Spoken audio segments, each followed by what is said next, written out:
Hi everyone. If you don't already know, my name's Claire and I have been reading tarot for over 15 years. And I started reading tarot and it was self-taught.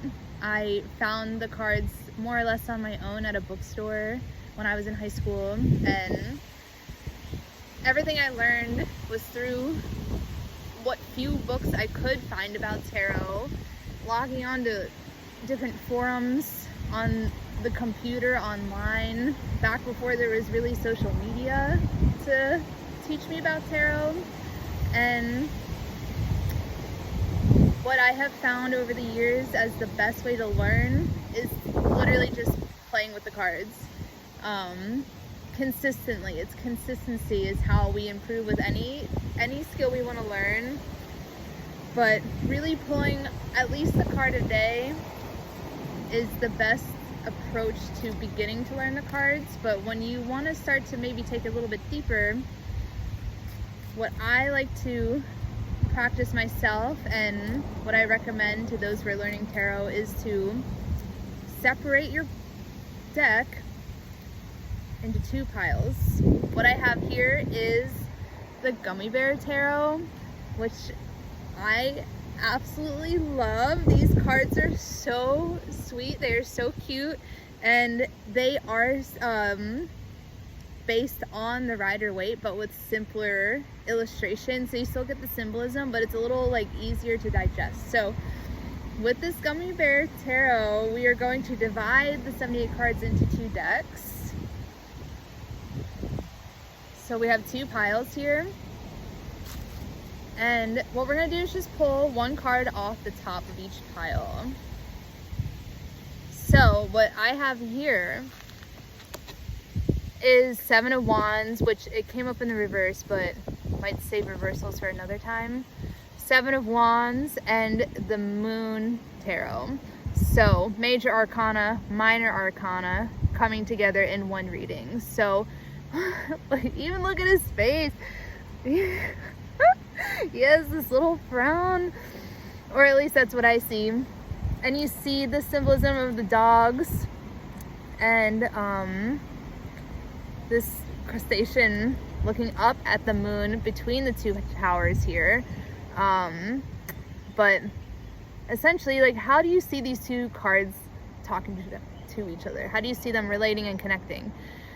When you look at, I guess I can say for myself, yeah, these cards more or less are not looking at each other. So when you see his little disgruntled fair face fighting off with distress and chaos, this fleeting energy that has him maybe kind of going in all different directions, playing into that underdog energy with this greater energy of the moon, this expansive awareness, and also the revealing of secrets tentatively,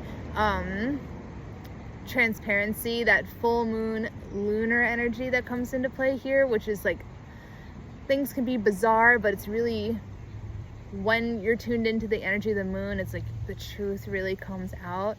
And this is somebody who is looking away from the truth. So you see he's kind of preoccupied with his sticks while the moon is calling in for the highest truth. So when these two cards are dancing together, if you were to pull these two cards in a reading, one could indicate and interpret that distraction is keeping this person from the truth.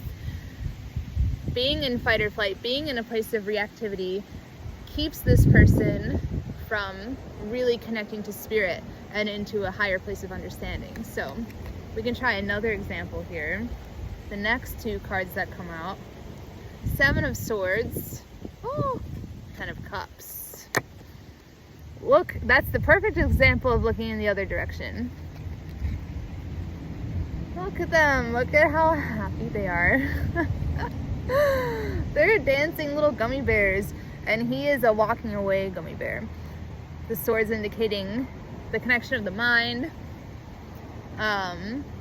intellects, that sort of like linear way of thinking and operating. Cups are more emotional, especially the Ten of Cups, which is the energy of completion. It's it's being with family, with loved ones, while this has the energy of avoidance, of running away, of being a little sneaky, operating from the mind, where this is somebody who's almost like looking away from their family, looking away from their loved ones, in this place of avoidance, of fear, of shame, possibly, where there is loving connection through community, through family, through loved ones, that if this little gummy bear were to turn his direction back over here, he would see, you know, like there's more to look forward to, there's more to be grateful for emotionally, and that the avoidant tendencies are not helping this person. So this is just a nice practice, pulling off the top of the deck, making the 2 piles. Ooh, even at the bottom, ooh, that's a great example. Look at them, the Devil and the Lovers. Do you see that identical, almost, you know, the way that they are lined up? The Lovers is the initial coming together of 2 people, or the birthing of an idea, and the Devil is just chaos. So you can see like the direct parallels in these cards, but that's like a whole other conversation. If you ever want to learn tarot, if you're ever interested in reading, my name is Claire. I am a tarot reader of over 15 years, and I love what I do. I love sharing tarot. I love sharing readings. I also do astrology and yoga as well. So I am wishing you all a really wonderful and lovely day. Play around with the 2 deck pull and just see for yourself, and let me know how it goes for you.